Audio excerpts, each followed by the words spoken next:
दोस्तों आज की इस वीडियो में हम लोग मॉडल सेट जो करने वाले हैं, अगला मॉडल सेट है सेट नंबर 7। और पिछले के कुछ वीडियो में हम लोगों ने देखा था सेट नंबर 1, 2, 3, 4, 5 एंड 6। तो इतने मॉडल सेट कर चुके हैं और इसमें टोटल किरण पब्लिकेशन का ये पटना हाई कोर्ट असिस्टेंट का मॉडल सेट प्रैक्टिस बुक है। इसमें टोटल मॉडल सेट 20 दिया गया है और एक प्रीवियस ईयर का क्वेश्चन पेपर दिया गया है जो एग्ज़ाम हुआ था 24/5/2016। इस क्वेश्चन पेपर को हम लोग लास्ट में करेंगे और उम्मीद है कि 20 अप्रैल से पहले आपके सारे मॉडल सेट ख़त्म करवा दिया जाए ताकि आपको रिवीजन करने का सफिशिएंट टाइम भी मिले। इसके अलावा यहाँ पे एग्ज़ाम पैटर्न आप सभी को पता होगा। जनरल अवेयरनेस के 25 क्वेश्चन, रीजनिंग और मैथ से मिला के 25 क्वेश्चन, वहीं इंग्लिश से 25 क्वेश्चन और हिंदी से 15 क्वेश्चन और कंप्यूटर जो कि पावर पॉइंट, एक्सेल और वर्ड से ही मोस्टली क्वेश्चन पूछे जा रहा है, 10 क्वेश्चन आ रहे हैं। तो टोटल 100 क्वेश्चन होगा, 2 घंटे का टाइम है, निगेटिव मार्किंग नहीं है। आइए अब इसी के साथ क्वेश्चन की तरफ बढ़ते हैं। हमारा पहला क्वेश्चन जनरल अवेयरनेस से है। Do or die was slogan of which famous movement in India. Do or die का नारा आपने सुना होगा, ये किस प्रसिद्ध आंदोलन का देन है? तो इसका आंसर आप लोग कमेंट करके बताइए। तो डू और डाई जो स्लोगन था वो महात्मा गांधी के द्वारा दिया गया था जब हमारा क्विट इंडिया मूवमेंट चालू हुआ था, जिसको हम लोग इंडिया अगस्त मूवमेंट और भारत जोड़ो आंदोलन के नाम से जानते हैं, भारत छोड़ो आंदोलन। और ये बॉम्बे सेशन में लॉन्च हुआ था, जिसमें जो है महात्मा गांधी ने ये नारा दिया था। और 9 अगस्त 1942 को ये मूवमेंट शुरू हुआ था, क्विट इंडिया मूवमेंट। ये नारा जो दिया गया था वो ग्वालियर टैंक मैदान में दिया गया था महात्मा गांधी के द्वारा। अगला क्वेश्चन अब देखते हैं। आई होप इतने सारे पॉइंट आपको समझ में आए होंगे। Next question, who among the following from the Bihar has received Dada Saheb Phalke award. तो दादा साहेब फाल्के अवार्ड जो होता है सिनेमा के लिए सबसे जो उच्च अवार्ड होता है उसको दादा साहेब फाल्के अवार्ड बोलते हैं सिनेमा के फील्ड में। और ये पाने वाले बिहार के जो पर्सन हैं उनका नाम है अशोक कुमार और इनको मिला था 1988 में।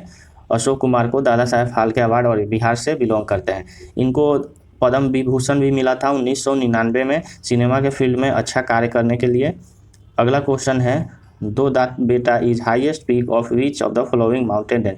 दोदा बेटा जो है हाईएस्ट पीक है किस माउंटेन रेंज का?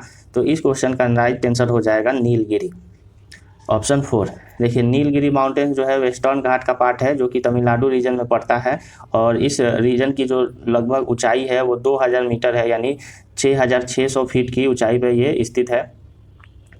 नेक्स्ट क्वेश्चन है, विच of the following statements about the national human right commission is correct.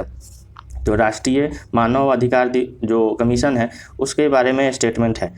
देखिए यहाँ पे दिया गया है, it consist of 10 members, it powers are only recommendatory in nature, Mumbai serves as its head quarter और last में है its chairman must be a sitting जज इन सुप्रीम कोर्ट। तो इसमें जो करेक्ट स्टेटमेंट है बिल्कुल सही है आपका ऑप्शन नंबर 2। ये जो है इसका पावर सिर्फ रिकमेंड करना है, ये रिकमेंडरी कमीशन होता है। और इसमें जो मेंबर्स होते हैं, ये सबसे पहले जो नेशनल ह्यूमन राइट कमीशन है इसकी स्थापना 1993 में किया गया था। इसमें टोटल जो मेंबर्स होते हैं, एक चेयरपर्सन होते हैं और 6 मेंबर्स होते हैं। जो चेयरपर्सन होते हैं वो सुप्रीम कोर्ट के चीफ जस्टिस में से एक होते हैं। उसके अलावा इसका पावर जो होता है वो रिकमेंडेटरी होता है और इसका हेड क्वार्टर जो है वो दिल्ली में है। तो इसलिए राइट आंसर जो इसमें दिया गया है वो सिर्फ ऑप्शन 2 है, बाकी सारे स्टेटमेंट गलत हैं। अगला क्वेश्चन है, who among the following from the Bihar has been confirmed the Bharat Ratna award. Bharat Ratna award किसको मिला है? देखिए इसमें से जो ऑप्शन दिया गया है सिर्फ राजेंद्र प्रसाद को भारत रत्न अवार्ड मिला है। राजेंद्र प्रसाद जो थे वो इंडिया के फर्स्ट प्रेसिडेंट थे। इनका जन्म 3 दिसंबर 1884 में जीरादेई में हुआ था। उस समय बंगाल प्रेसिडेंसी था, लेकिन आज के डेट में बिहार के सिवान डिस्ट्रिक्ट में पड़ता है। और इनको जो है ये प्रेसिडेंट बने थे 1950 से लेकर 1962 के बीच में, और इनको भारत रत्न मिला था 1962 में। नेक्स्ट क्वेश्चन है, इसका आंसर हो गया option 1। Next question, question number 6, which of the following is one of the criteria to represent the standard of living in country. तो स्टैंडर्ड ऑफ लिविंग जो है किसी देश का पता लगाने का सबसे बेस्ट इंडिकेटर है पर कैपिटा इनकम, यानी ऑप्शन 4। पर कैपिटा इनकम का मतलब होता है कि किसी भी खास एरिया का किसी खास साल में जो भी लोगों का एवरेज इनकम होता है उसी को पर कैपिटा इनकम बोलते हैं। Next question, rapid integration between country is known as. Rapid integration दो देशों के बीच में क्या कहलाता है, इसको बोलते हैं ग्लोबलाइजेशन। ऑप्शन 1। ग्लोबलाइजेशन एक प्रोसेस है जिसके कारण वर्ल्ड के जितने भी कंट्री है एक दूसरे के साथ इंटरेक्शन बनाते हैं so that they can trade and also for the Jio politics issues, ताकि स्मूथली जो कंट्री का डेवलपमेंट हो चल सके। अगला question, the term double fault किससे एसोसिएटेड है। डबल फॉल्ट जो है वो टेनिस से रिलेटेड है। ऑप्शन 2। और इसमें जो है डबल फॉल्ट में जो है 2 बार लगातार गलती करते हैं सर्विस के दौरान, उसको बोलते हैं डबल फॉल्ट। नेक्स्ट क्वेश्चन है, dash is widely used as the fuel and a major component of compressed natural gas. तो कंप्रेस्ड नेचुरल गैस है उसमें मेजर कंपोनेंट क्या होता है, तो देखिए नेचुरल गैस जो होता है वो फोसिल फ्यूल से बनाया जाता है और जो लार्जेस्ट कंपोनेंट होता है नेचुरल गैस का वो मीथेन होता है और इसका फार्मूला होता है CH4, कार्बन का 1 और हाइड्रोजन के 4 एटम्स होते हैं। तो इसका आंसर हो जाएगा ऑप्शन 3। नेक्स्ट क्वेश्चन है, विच of the following products receive the first GI tag in India. तो पहला GI टैग मिला था दार्जिलिंग टी को, ऑप्शन 4। और दार्जिलिंग टी को GI टैग मिला था 21 यहाँ पे सबसे पहले जो GI टैग मिला था 2004-5 के बीच में। और यहाँ पे GI टैग का मतलब होता है कि किसी भी खास एरिया में एक ऐसा खास प्रोडक्ट जो कि उसको मान्यता दिया जाए और उसके जब मान्यता दे दिया जाता है तो उसकी के नाम पे दूसरा कोई प्रोडक्ट नहीं बना सकता है, ना ही कोई बेच सकता है। तो इसलिए GI टैग दिया जाता है ताकि उसको एक यूनिक वैल्यू मिल सके। तो सबसे पहले भारत का GI टैग देने वाला था दार्जिलिंग टी। नेक्स्ट क्वेश्चन है, where did Babur defeat Ibrahim Lodi in 1526। तो 1526 में प्रसिद्ध एक बैटल हुआ था, बैटल ऑफ पानीपत, जिसमें बाबर ने इब्राहिम लोदी को हराया था। और ये बैटल जो हुआ था ये आपका जो 21 अप्रैल 1526 में हुआ था पानीपत में। और इसमें जो है बाबर ने इब्राहिम लोदी को हरा दिया था। इसका आंसर हो गया option 4। Which temples are well known for their Nagara style of architecture having erotic sculpture। तो नगारा स्टाइल में कौन सा प्रसिद्ध मंदिर बनाया गया है। खजुराहो ग्रुप ऑफ मोनूमेंट्स जो है वो हिंदू टेम्पल्स है और जैन टेम्पल जो छतरपुर डिस्ट्रिक्ट में है वो इस प्रकार के नगारा स्टाइल में बनाए गए हैं। तो इसका आंसर हो जाएगा ऑप्शन 1। अगला क्वेश्चन, अगर आपसे पूछे कि खजुराहो टेम्पल किसके द्वारा बनाया गया है तो इसका आंसर हो जाएगा चंदेला रूलर्स के द्वारा। और ये 900 AD से लेकर 1130 AD के बीच में बनाया गया था। नेक्स्ट क्वेश्चन है,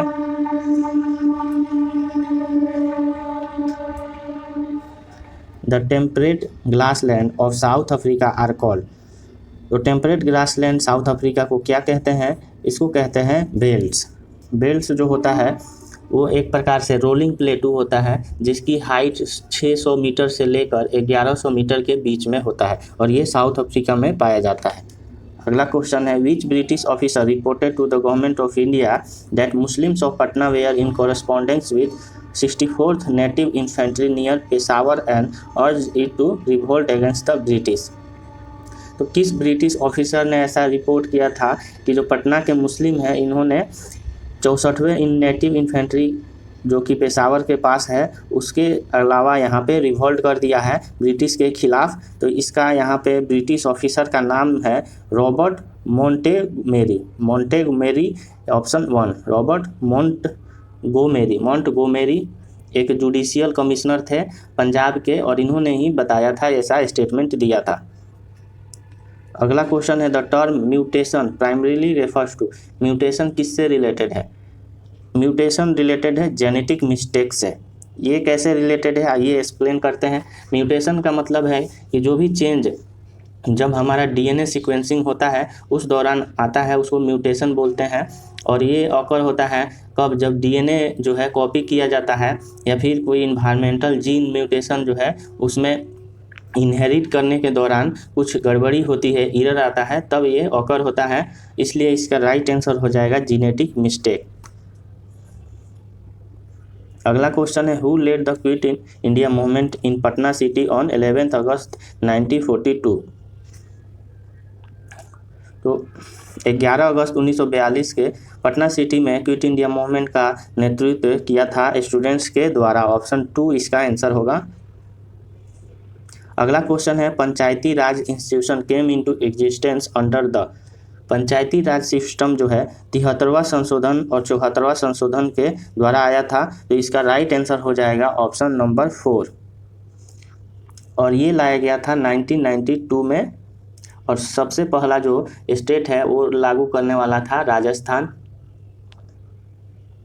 अगला question, which IUCN document list endangered species of flora and fauna. IUCN के द्वारा इंडेंजर्ड स्पीसीज को किस लिस्ट में रखा जाता है? तो इसका आंसर हो जाएगा रेड लिस्ट में, option number 3। Who among the following introduced the practice of sajda and payboz kissing the feet of monarch in the court? तो इसका आंसर क्या होगा? देखिए, जो सजदा यानी प्रोस्ट्रेशन और पैबोज जिसमें जो है मोनार्क के चरण को स्पर्श करके चूमा जाता था, उसका जो प्रैक्टिस है वो लागू करने वाला रूलर था घियासुद्दीन बलबन, ऑप्शन नंबर 4। अगला क्वेश्चन है, dash is micro finance organization and community development bank founded in Bangladesh which makes small loans to improvised without requiring collateral. क्वेश्चन है कि कौन सा एक माइक्रो फाइनेंस ऑर्गेनाइजेशन और कम्युनिटी डेवलपमेंट बैंक है जिसका खोज बांग्लादेश में किया गया था, जो कि स्मॉल लोन प्रोवाइड करता था बिना किसी कोलेटरल के। तो इसका राइट आंसर हो जाएगा आपका ऑप्शन नंबर 4, ग्रामीण बैंक।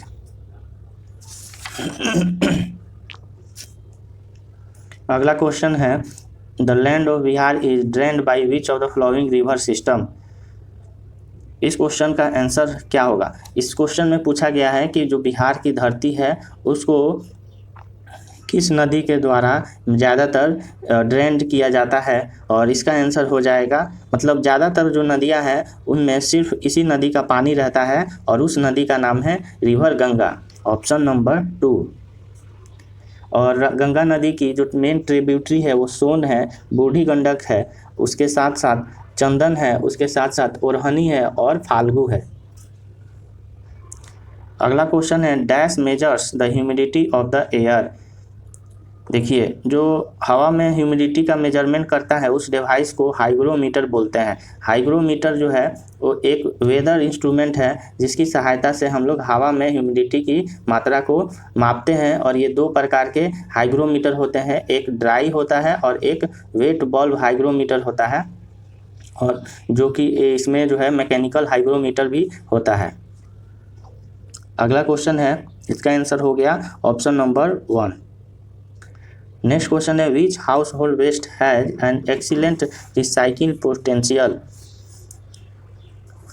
इसका आंसर हो जाएगा वेजिटेबल स्क्रैप्स, ऑप्शन नंबर 1। इसमें क्या होता है कि जो भी हाउस होल्ड के वेस्ट होते हैं उसको स्लो मतलब कंपोस्ट के द्वारा इसको तोड़ा जाता है ऑर्गेनिक मैटर में, और इसमें जो है एयर और वाटर की सहायता से स्मॉल माइक्रो ऑर्गेनिज्म और इंसेक्ट प्रेजेंट रहते हैं, जिसके कारण कंपोस्टिंग पॉसिबल है। कंपोस्टिंग के दौरान ही इसको रिसाइकल के प्रोसेस से गुजारा जाता है, और इसमें जो है काफ़ी सारे ऑर्गेनिक मटेरियल फॉर्म किए जाते हैं, और इसमें जो है 4 प्रकार के मैन्योर किए जाते हैं, animal manures, compost, plant manures और केमिकल मैन्योर्स। अगला क्वेश्चन है, world energy outlook is released by the. World energy outlook जारी किया जाता है इंटरनेशनल एनर्जी एजेंसी के द्वारा, ऑप्शन नंबर 2।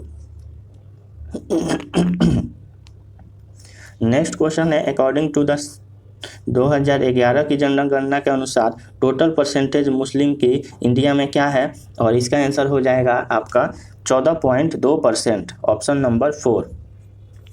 देखिए, 2011 के जनगणना के अनुसार हिंदू पॉपुलेशन है 96.63 करोड़ यानी 79.8%। मुस्लिम जनगणना है 17.22 करोड़ जो कि परसेंटेज में है 14.2%। क्रिश्चियन की जनसंख्या है 2.78 करोड़ यानी 2.3% के बराबर। सिख की जनगणना है 2.08 करोड़ मतलब 1.7%। बुद्ध की जनगणना है बुद्धिस्ट की 0.84 करोड़ यानी 84 लाख, जो कि परसेंटेज में है 0.7%। जैन की जनसंख्या है 0.45 करोड़ यानी 45 लाख, और परसेंटेज में देखा जाए तो आपका होगा 0.4%। और बाकी रिलीजन्स हैं आपके 79 लाख, जो कि परसेंटेज में है 0.7%। अब आगे क्वेश्चन देखते हैं रीजनिंग और मैथ के। रीजनिंग में पहला question, Radha is the sister of son of Abhinav son and how is Radha related to अभिनव।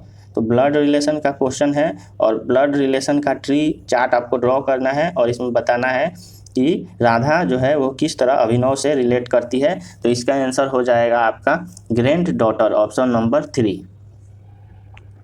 अगला क्वेश्चन है coding decoding. Certain code METHOD, इसका कोड लिखा है DOHTEM। तो चॉकलेट का कोड बताना है। तो देखिए अल्फ़ाबेट का यहाँ पे क्या किया गया है कि M को D लिखा है, E को O लिखा है। तो उसी तरह कोडिंग करेंगे तो चॉकलेट का कोड हो जाएगा ETALOCOHC, यानी ऑप्शन नंबर आपका 3। अगला क्वेश्चन है, 5 फ्रेंड हैं और उनको एक रो में बैठाया गया है, और इसको स्टेटमेंट जैसा दिया गया है उसको पढ़ते हुए आपको 5 फ्रेंड को बैठाना है, और उनका डायरेक्शन यहाँ पे दिया गया है कि किस डायरेक्शन में बैठे हैं ये नहीं दिया गया है। किसी डायरेक्शन में आपको मान लेना है कि नॉर्थ डायरेक्शन में उनका फेस है, और फिर आप 5 पर्सन को बैठा दीजिए, और बैठाने के बाद से आंसर जो इसका निकल कर आएगा वो आएगा who is standing at the right and. Right and में कौन बैठा है? राइट एंड में बैठा है H, ऑप्शन नंबर 1। इसके बाद से क्वेश्चन है ऑर्डर एंड रैंकिंग से। एक रो है लड़कियों का जिसमें राजेश्वरी जो है 5th है फ्रॉम द एक स्ट्रीम पॉइंट से, और 6th है अदर स्ट्रीम पॉइंट से। तो टोटल नंबर होता है L+R-1, यानी लेफ्ट से पोजीशन, फिर राइट से उसका पोजीशन और उसमें -1, तो टोटल होगा। तो लेफ्ट से उसका पोजीशन 5 और राइट से पोजीशन 6 और -1, यानी टोटल इसका आंसर हो जाएगा आपका 5 + 6 - 1 = 10। तो इसका राइट आंसर हो जाएगा 10, ऑप्शन नंबर 3। अगला क्वेश्चन है Rahul is shorter than Raman, Ramesh is shorter than Ravi but taller than Raman, who among the following is tallest.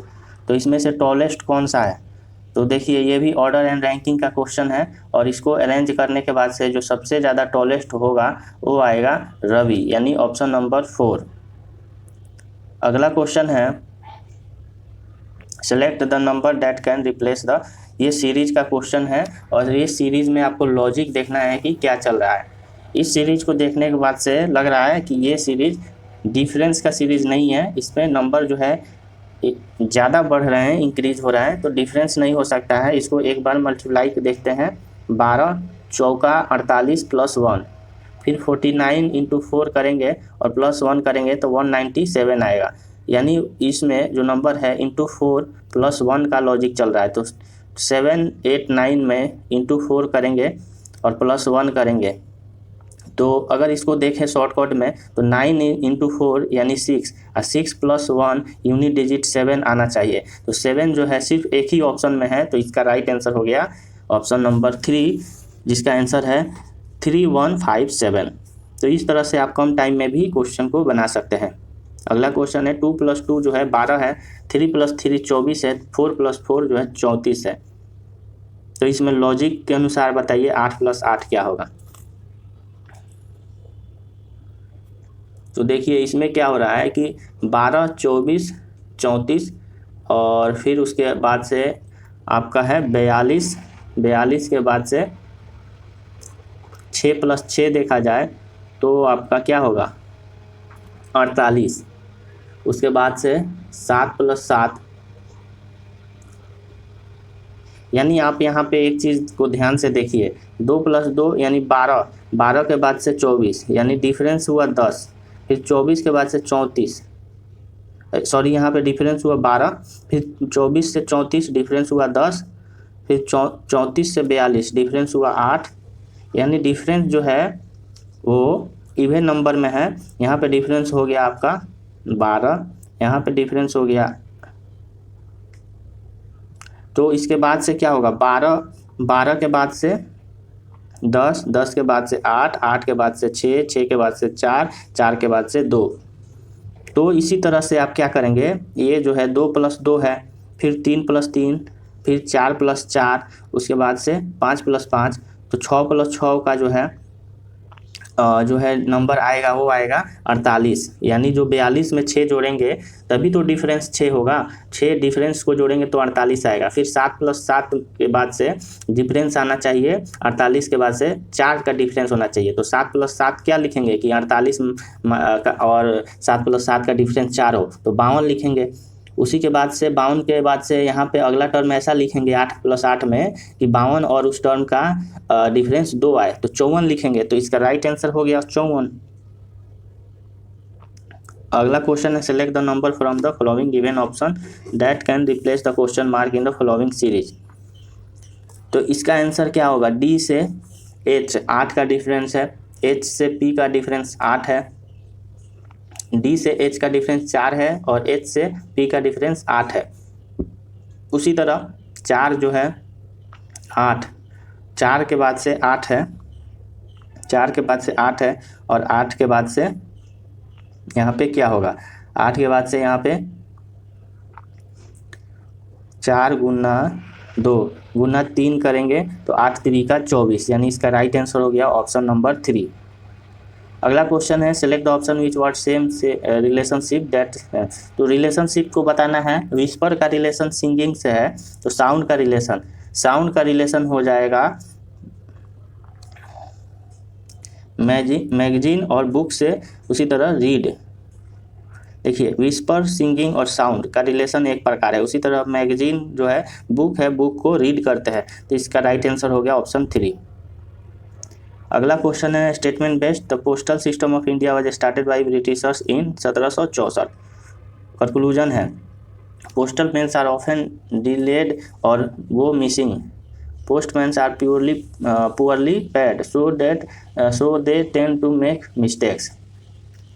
तो इस क्वेश्चन का आंसर हो जाएगा, देखिए इसमें से जो है जो स्टेटमेंट दिया है, इस स्टेटमेंट के अनुसार कोई कंक्लूजन फॉलो नहीं कर रहा है, तो इसका राइट आंसर हो गया ऑप्शन नंबर 3। गोज का कोडिंग है 71 55 19, तो उसी तरह बताना है फास्ट का कोड। तो गोज में जो है जी का कोड लिखा गया है 7, ओ का कोड है 15, ई का 5 और एस का जो प्लेस वैल्यू है 19। तो सेम प्लेस वैल्यू लिख देना है, एफ का प्लेस वैल्यू क्या होता है 6, ए का प्लेस वैल्यू 1, एस का प्लेस वैल्यू 19 और टी का प्लेस वैल्यू 20। तो राइट आंसर हो गया आपका 6, 1, 19, 20, ऑप्शन नंबर 2। अगला क्वेश्चन है, 4 letter clusters have been given 3 जो है, अच्छा इसमें ऑड 1 बताना है। तो इसका जो है आप लोग देखिएगा कि डिफरेंस क्या चल रहा है, अल्फ़ाबेट का डिफरेंस आपको 3 का सेम मिलेगा, बाकी का डिफरेंस रहेगा, तो वही आंसर होगा। तो यहाँ पे आप देख सकते हैं कि जो भी स्टेटमेंट दिया गया है ऑप्शन नंबर 1 में, जो बी से डी हो रहा है यानी +2, डी से जी हो रहा है +3, फिर ऑप्शन 2 में देखिए एम से ओ हो रहा है यानी +2, ओ से क्यू हो रहा है +2 हो रहा है, फिर जे से एल हो रहा है +2 और एल से ओ हो रहा है +3। यानी समझ में आया, इसमें +2 और +3, इसमें भी +2 और +3, तो इसमें भी +2 और +3 होगा, और इसमें जो है +2 और +2 चल रहा है, तो राइट आंसर हो गया ऑप्शन 2। x + 1/x का मान 6 है, तो x² + 1/x² का मान बताना है।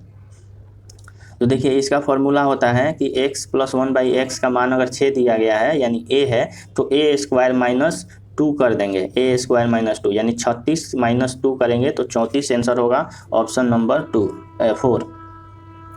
अगला क्वेश्चन है, एक आर्टिकल को बेचा जाता है 5% के मुनाफा पे, instead of being sold at 5% loss, a man gets Rs 5 rupees more, what is the cost price. तो देखिए कोई एक आर्टिकल है, उसको 5% लॉस पे ना बेच के 5% मुनाफा पे बेचता है, तो 5 रुपये ज़्यादा मिलता है, तो उसको बताना है कि कॉस्ट प्राइस क्या होगा। तो कॉस्ट प्राइस आप 100 मान लीजिए और उसको 95 पे बेचिए, तो 95 पे बेचें और फिर 105 पे बेचें, यानी 10 रुपया अगर जो डिफरेंस है वो किसके बराबर है, 5 रुपये के बराबर, तो 100 रुपया कितने बराबर होगा, 100 रुपया हो जाएगा 50 रुपये के बराबर, तो इसका राइट आंसर हो गया ऑप्शन 4। अगला क्वेश्चन है value of tan 5 degree, tan 25 degree, tan 45 degree, tan 65 degree और tan 85 डिग्री। तो देखिए इसमें जो है tan 5 डिग्री और इंटू जो है आपका लिखा गया है tan 5 डिग्री और इंटू tan 85 डिग्री। इसको आप लिख सकते हैं tan 5 degree into cot 5 degree, तो इसका मान हो जाएगा 1। उसी तरह tan 45 डिग्री और का मान हो जाएगा 1। उसके बाद से बच गया tan 25 डिग्री और tan 65 डिग्री, तो इसको लिख सकते हैं tan 25 को 25 लिखें और tan 65 को cot 25 लिख दीजिए। तो cot 25 इस दोनों का मल्टीपल हो जाएगा 1, तो तीनों मल्टीपल 1 1, तो राइट आंसर हो गया 1। अगला क्वेश्चन है in April the profit of a book store is increase 25% and May में घट के 20% हो जाता है। तो हाउ डिड प्रॉफिट जो है मई में होगा। तो देखिए अप्रैल में जो है पहले तो हम मार्च में मान लेते हैं कि 100 रुपया है, तो अप्रैल में 125 हो जाएगा।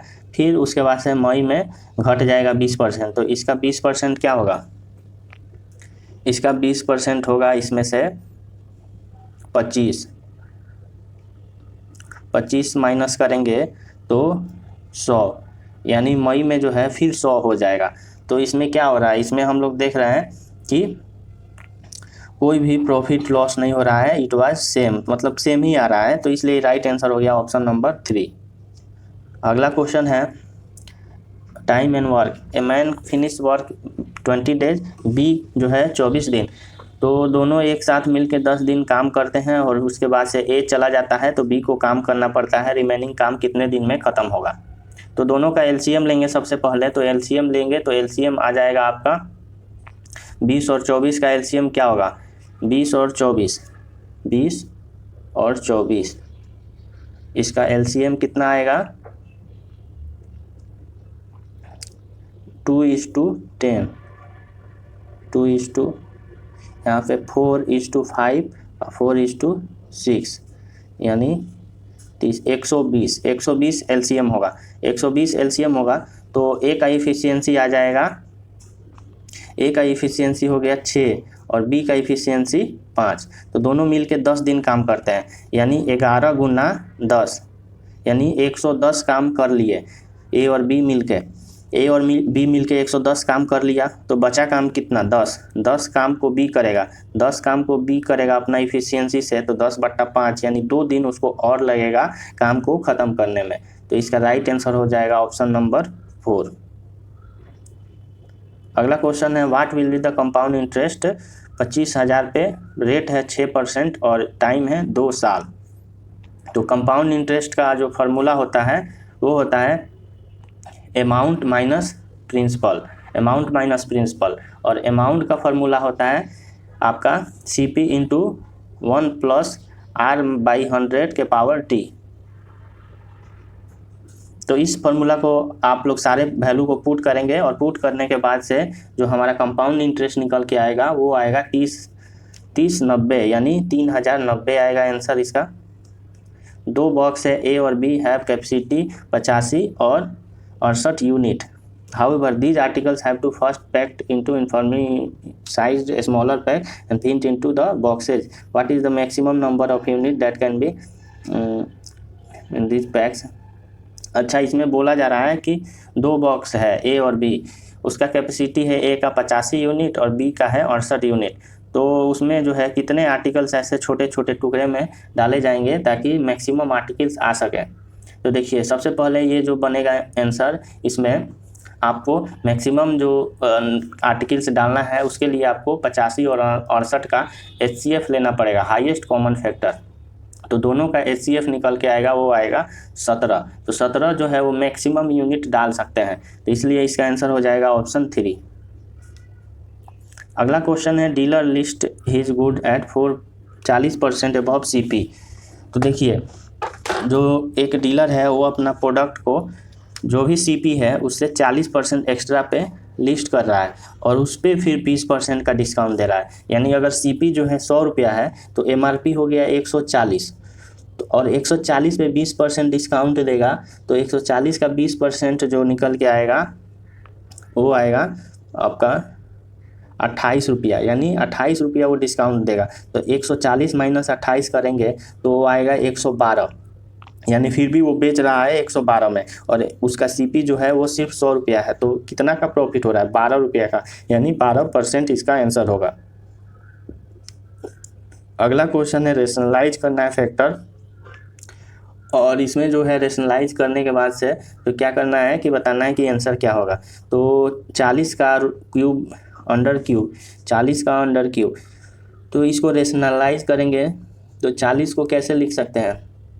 40 को आप लिख सकते हैं 5 के 2 के, यहाँ पे 2 के फैक्टर्स में अगर ब्रेक करेंगे तो 2 का पावर 3 और 5 का पावर 1 और इसको 1/3, तो 2 का पावर 3 जो होगा इंटू 1/3, तो ये हो जाएगा 2 के पावर 1। उसके बाद से बच जाएगा 5 का पावर 1/3। तो 5 का पावर 1/3 जो है उसको आप लिख सकते हैं 3√5 स्क्वायर, 3√5 स्क्वायर। तो इसका आंसर हो जाएगा ऑप्शन नंबर 2, 5 के पावर 2/3। अगला क्वेश्चन है 600 metre long train running at the 72 kilometre प्रति hour, how much time it will take to cross 200 metre long bridge. तो इस क्वेश्चन का आंसर कैसे आएगा? इसमें जो है पूछा जा रहा है कि टाइम ब्रिज को क्रॉस करने में, तो एक फार्मूला होता है length of train plus length of bridge by speed train का, तो इससे आपका टाइम निकलेगा। तो इसमें जो है स्पीड जो है 72 किलोमीटर घंटा दिया है, तो 72 को मीटर प्रति सेकंड में बदलना है, तो 72 गुना 5/18 करेंगे तो स्पीड आ जाएगा 20 मीटर प्रति सेकंड। उसके बाद से यहाँ पे 60 मीटर जो है लेंथ ट्रेन का है और 200 मीटर ब्रिज है, तो 800 मीटर, 800 मीटर बट्टा में 20, तो इसका आंसर आएगा 40 इसका आंसर होगा, ऑप्शन नंबर 4। अगला क्वेश्चन है √3 माइनस √2, गुना है √3 प्लस √2, तो इसका आंसर हो गया a² माइनस b², यानी 3 माइनस 2 इक्वल टू 1। इसका आंसर हो गया ऑप्शन 4। क्वाड्रेटिक इक्वेशन है, एक रूट है 3 प्लस √5, तो क्वाड्रेटिक इक्वेशन बताना है। तो क्वाड्रेटिक इक्वेशन कैसे निकलेगा? क्वाड्रेटिक इक्वेशन निकलेगा आपको सबसे पहले तो x फाइंड करना है। तो x जो दिया गया है वो होता है -b plus minus √b² minus 4ac/2a। तो इसके अनुसार जो है वो हम वैल्यू रखेंगे तो हमारा निकल के आएगा x का मान 3 प्लस माइनस √5। तो यहाँ पे जो है क्वाड्रेटिक इक्वेशन होगा x² minus 6x plus 4, option number 2। अगला क्वेश्चन है tank has 2 inlet A B that can fill 5 hour और 6 आवर। 2 टैंक का पाइप है जो कि एक पाइप 5 घंटा और दूसरा पाइप 6 घंटा में भरता है, और सी जो है खाली करने वाला पाइप है जो कि 30 घंटा में खाली कर देता है, और तीनों पाइप को एक साथ जो है खोल देते हैं तो कितना घंटा में जो है पाइप जो है वो टैंक को भरेगा, फिल करेगा। तो इसमें जो है सबसे पहले सबका एलसीएम लेंगे और एलसीएम लेके इफिशियंसी निकालेंगे। उसके बाद से टोटल जो एलसीएम होगा बट्टा में लिखेंगे टोटल इफिशियंसी, ए प्लस बी का इफिशियंसी या माइनस सी का इफिशियंसी, और इस प्रकार आंसर निकल के आएगा। आपका आंसर जो होगा, जो टाइम पूछा गया है कि कितना समय में टैंक भरेगा, वो टाइम हो जाएगा आपका 3 घंटा।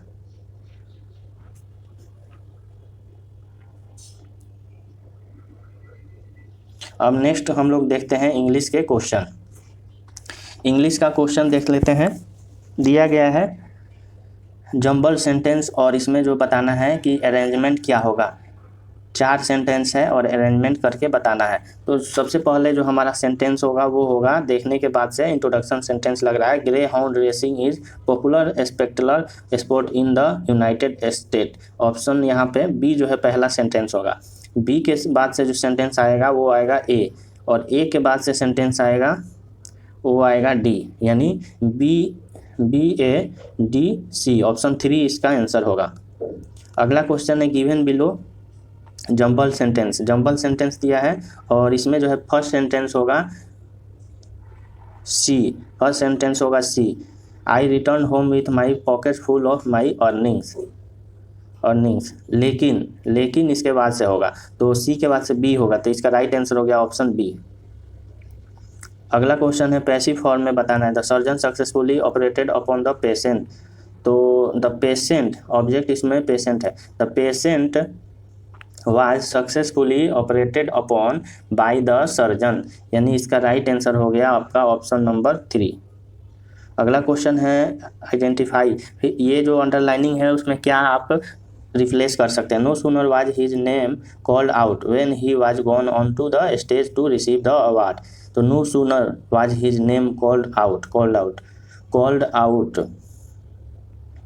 तो यहाँ पे कॉल्ड आउट के बाद से नो सूनर है, तो नो सूनर में हमेशा देन लगता है, तो देन होना चाहिए यहाँ पे, तो इसमें क्या होगा, देन ही वेंट।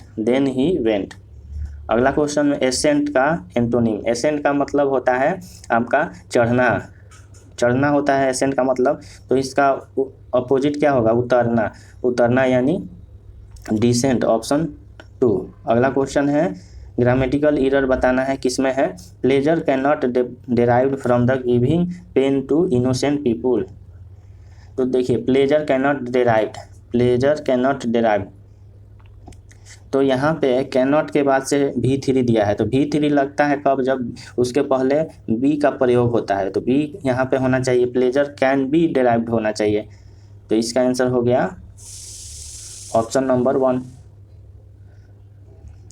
अगला क्वेश्चन है select most appropriate word, one who walks on foot, तो इसका आंसर क्या होगा, one word substitution, one who walks on foot जो पैरों पे चलता है उसको बोलते हैं पेडेस्ट्रियन, ऑप्शन नंबर 3, ऑप्शन 3 इसका आंसर हो गया। अगला क्वेश्चन है पास द हैट का मतलब होता है कि पैसा इकट्ठा करना लोगों से, तो इसका आंसर हो गया टू कलेक्ट मनी, ऑप्शन 2। अगला क्वेश्चन है रिजोल्यूट का सिनोनिम, रिजोल्यूट का मतलब होता है किसी खास चीज़ के लिए डिटर्मिनेशन, तो इसका सिनोनिम क्या होगा, इसका सिनोनिम हो गया ऑप्शन 2 डिटरमाइंड। अगला क्वेश्चन है एज द क्रो फ्लाइज, इसका मतलब होता है कि शॉर्टेस्ट रूट। अगला क्वेश्चन है ग्रामेटिकल एरर किसमें है, lack of formal education did not prevent Lincoln to become a great leader, तो lack of formal education did not prevent to become, यहाँ पे टू बिकम नहीं होना चाहिए, फ्रॉम बिकमिंग होना चाहिए, तो इसका आंसर हो गया option 3। Fill in the blanks, I had dash pain in the stomach after taking lunch, I had dash pain, तो आई हैड जो होता है वो एक्यूट पेन है स्टोमक में after taking lunch. I was astonished on the ignorance in the villagers, I was astonished on the ignorance in the villagers, तो गांव के लोगों के जो है नज़रअंदाज करने पे काफ़ी शर्मिंदा है यहाँ पे, तो इसका आंसर हो जाएगा आपका जो अंडरलाइनिंग किया गया है इसमें डाला जाएगा I was astonished at the ignorance in the villagers, option number 4। अगला क्वेश्चन है all organisation seek sincere and dash employees, seek sincere and dash employees industrious employees, wrong spelling किसका है ये बताना है अगला क्वेश्चन में, तो रॉन्ग स्पेलिंग जो दिया गया है एक्सट्रैक्ट जो है सही है, इलिजिबल ELIGIBLE इलिजिबल ये भी सही है, एक्सटेंशन सही है, एक्सप्लेनेशन ए के पास से यहाँ पे आई नहीं होना चाहिए, यहाँ पे एक्सप्लेनेशन का स्पेलिंग होता है EXPLANATION, तो यहाँ पे आई एक्स्ट्रा दिया है, तो इसका राइट आंसर हो गया ऑप्शन 4। रॉन्ग स्पेलिंग किसका है,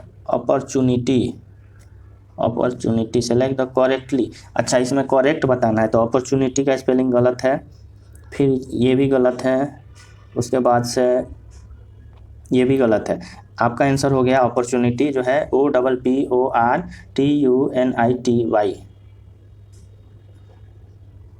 father said to his daughter I will attend your convocation tomorrow, narration है और इसका ट्रांसलेट करके जो एक नरेशन का जो इनडायरेक्ट फॉर्म है वो होगा father told his daughter that he would attend her convocation the next day. Tomorrow का हो गया नेक्स्ट डे, तो इसका आंसर क्या होगा द नेक्स्ट डे, तो आपका आंसर हो गया ऑप्शन 1।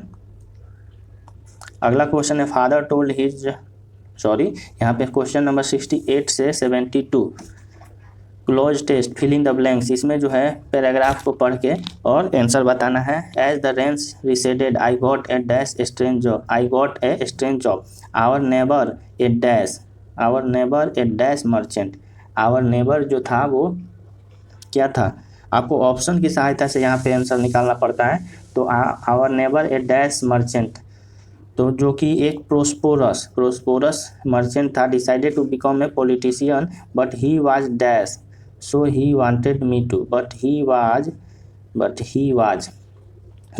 वाज क्या था, बट लग गया यानी कुछ वहाँ पे निगेटिव था, बट ही वाज इलिटरेट, इसलिए वो चाहता था कि मैं ऐसा करूँ, he wanted me to dash him everywhere, dash he wanted to, तो इसलिए वो चाहता था कि मैं उसकी हमेशा हर जगह मदद करूँ। ए कंपनी उसके बाद से आया कि him everywhere, he went and read and write dash him, write जो है फॉर हिम। उसके बाद से आएगा for my work I was to be paid decent, I was paid decent क्या होगा, तो डिसेंट जो है वेज पे करेगा। अगला यहाँ पे क्वेश्चन है इंट्रेपाइड का सिनोनिम जो होगा वो होगा आपका बहुत ही, इंट्रेपाइड का मतलब होता है आपका सबसे पहले कि जिसमें कोई डर नहीं रहता है, यानी जो फियरलेस रहता है उसको इंट्रेपाइड बोलते हैं। तो इसका सिनोनिम क्या होता है, गैलेंट, ऑप्शन नंबर 1। अगला क्वेश्चन है ऑफिशियल पार्डन को क्या कहते हैं, तो ऑफिशियल पार्डन को बोलते हैं एमनेस्टी, ऑप्शन 3। नेक्स्ट क्वेश्चन है फ्लेक्सिबल का एंटोनिम, फ्लेक्सिबल का मतलब होता है कि कोई भी काम को किसी भी सिचुएशन में आसानी से कर सकता है बिना कोई टूटे, तो इसका एंटोनिम क्या होगा कि फ्लेक्सिबल नहीं है यानी बहुत ही स्टीफ है, ऑप्शन 3। अब अगला क्वेश्चन हम लोग हिंदी का क्वेश्चन देखेंगे। हिंदी में क्वेश्चन जो है 15 क्वेश्चन पूछे जाएंगे।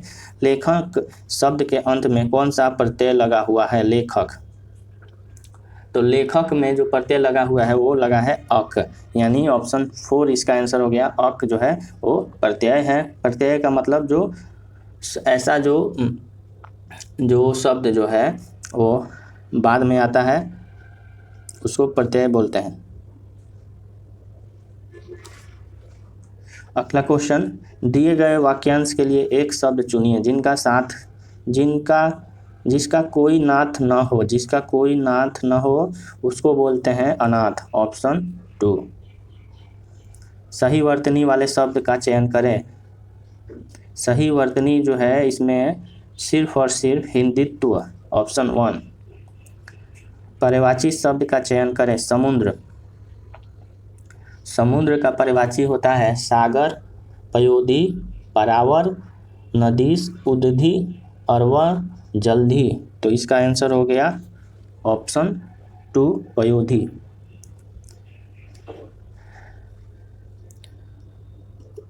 जो कुएं का मेढक मतलब क्या होता है कि बहुत ही सीमित ज्ञान रहता है, ऑप्शन 4। दिए गए वाक्यांश, जिसे जाना ना जा सके उसको बोलते हैं अज्ञेय। डैश चैन से रहना चाहता हूँ, मैं चैन से रहना चाहता हूँ, ऑप्शन 1। तलवार सिर पर लटकी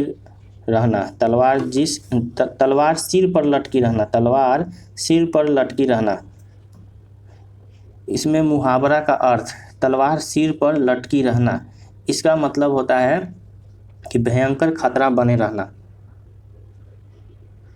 महेश्वर शब्द का शुद्ध संधि रूप कौन सा है, महेश्वर, महेश्वर का संधि जो है वो होता है महाधन ईश्वर, महाधन ईश्वर यानी ऑप्शन 4।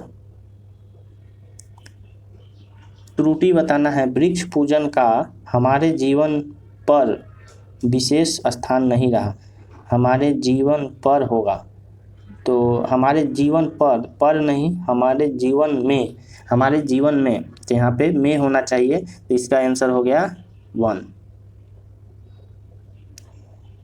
कई लोग उसके पीट रहे थे, कई लोग उसको पीट रहे थे, तो यहाँ पे कई लोग उसे पीट रहे थे, उसे, तो इसका आंसर हो गया उसे पीट रहे थे। दिए गए शब्द का विलोम परोक्ष, परोक्ष का विलोम होगा यहाँ पे, परोक्ष मतलब अप्रत्यक्ष, तो अप्रत्यक्ष का विलोम होता है प्रत्यक्ष यानी ऑप्शन 4। सही वर्तनी, सही वर्तनी जो है वो है संस्कार। योगदान, योगदान में कौन सा समास है, योगदान, तो योग का दान, योग का दान, योग का दान यानी आपका हो जाएगा अव्ययी भाव नहीं, अव्ययी भाव समास नहीं होगा, योग का दान, जिसमें अंतिम पद प्रधान रहता है, इसमें अंतिम दान जो है प्रधान है, तो अंतिम पद प्रधान रहता है उसको बोलते हैं तत्पुरुष समास, तत्पुरुष समास इसका आंसर होगा। अगला क्वेश्चन, दिए गए वाक्य का वह भाग ज्ञात करें जिसमें त्रुटि है। लिखित और मौखिक भाषा में सबसे बड़ा अंतर यह है कि लिखित भाषा अनुशासन की मांग करता है, लिखित भाषा मांग करता है, तो यहाँ पे जो लिखित भाषा है अनुशासन की मांग करती है, तो यहाँ पे करती होना चाहिए, तो इसका आंसर हो गया ऑप्शन 4। अब नेक्स्ट क्वेश्चन देखते हैं कंप्यूटर अवेयरनेस के। पहला क्वेश्चन, शॉर्टकट की जो यूज किया जाता है डॉक फाइल को ओपन करने के लिए उसको बोलते हैं Ctrl+O, Ctrl+O। Which keyboard shortcut will be used to open download window in Chrome browser? Chrome browser में यूज किया जाता है डाउनलोड करने के लिए। इस क्वेश्चन में पूछा गया है कि which keyboard shortcut will be used to open download window in Chrome browser? Download window जो होता है उसको ओपन करना है, तो उसके लिए शॉर्टकट की का क्या यूज करेंगे, तो शॉर्टकट की जो यूज किया जाता है उसको बोलते हैं Ctrl+J, ऑप्शन 1। अगला क्वेश्चन है, हु इन्वेंटेड www? तो www यानी वर्ल्ड वाइड वेब, इसका खोज किया था टिम बर्नर ने, option 1। Who among the following statement is true about MS word? MS word option आपके हैं, a table can have even number of leaves and columns, a table can have uneven number of leaves and columns, a table can not have more number of columns than number of leaves, A table can have different number of leaves and columns. तो इसमें जो है पूछा गया है कि सही statement, तो इसमें सही स्टेटमेंट है वो है कि एक टेबल जो है, ये टेबल जो है उसको कॉलम की संख्या जो है लीव की संख्या से ज़्यादा नहीं होता है, कम होता है, तो इसलिए राइट आंसर हो गया option 3। Which of the following is known as binary file format और use for the older version of MS word 2003 और 2007? तो फाइल फॉर्मेट का नाम बताना है। फाइल फॉर्मेट जो MS वर्ड का यूज होता था 3 और 7 में, उसको बोलते थे .doc। अगला क्वेश्चन है, MS एक्सेल में वर्कशीट जो बनाते हैं उसको सिलेक्ट करना है A1 सेल को और प्रेस करते हैं शिफ्ट की, उसके बाद से क्लिक करते हैं C5 सेल पे, तो कितने सेल यहाँ पे सेलेक्ट होंगे? तो टोटल जो सेल सेलेक्ट होंगे उसमें 15 सेल होंगे, ऑप्शन 4। अगला क्वेश्चन है, what will be the result of the following Excel formula? तो 8 में दिया है 4 का पावर 2, तो 4 का पावर 2 जो है वो 16 होगा और 8/16 यानी 0.5। अगला क्वेश्चन है, who among the following statement is true? Email ID always unique होता है, तो ये स्टेटमेंट बिल्कुल सही है, ईमेल आईडी यूनिक होता है, तो बाकी आप लोग गलत ही होगा। अगला question, what is the default horizontal alignment of the number of the cell in MS Excel worksheet? MS Excel worksheet में हॉरिजॉन्टल अलाइनमेंट क्या होता है? डिफ़ॉल्ट हॉरिजॉन्टल अलाइनमेंट जो रहता है वो रहता है राइट साइड में, ऑप्शन 3। अगला क्वेश्चन है which among the following statement is or are true. तो कौन सा स्टेटमेंट सही है? The 18 point font size is approximately 0.5 inch. और दूसरा स्टेटमेंट है MS वर्ड में there can not be more than 24 point space in paragraph in MS word. तो देखिए इसमें जो सही स्टेटमेंट है सबसे पहले तो वो है सिर्फ स्टेटमेंट 2। बाकी 1 में जो दिया गया है कि 18 पॉइंट फॉन्ट साइज का अप्रॉक्सीमेटली जो साइज होता है उसका होता है 0.5 यहाँ पे नहीं होता है, तो इसलिए इसका आंसर हो गया ऑप्शन नंबर 2। तो ये रहा हमारा आज का practice set number 7। I hope आपको सारे क्वेश्चन अच्छे से समझ में आए होंगे। और इसके अलावा अगर आपको कोई डाउट है तो आप जो है इसका PDF हमारे टेलीग्राम ग्रुप से डाउनलोड कर सकते हैं। टेलीग्राम ग्रुप का लिंक जो है डिस्क्रिप्शन में दिया गया है और सभी का इस PDF में सॉल्यूशन है, उसको आप लोग ध्यान से देखिए और फिर क्वेश्चन को अटेम्प्ट कीजिए और अटेम्प्ट करके बताइए कि आपके 100 में से कितने मार्क्स आ रहे हैं। तो मिलते हैं फिर नेक्स्ट वीडियो में। Thanks for watching this video.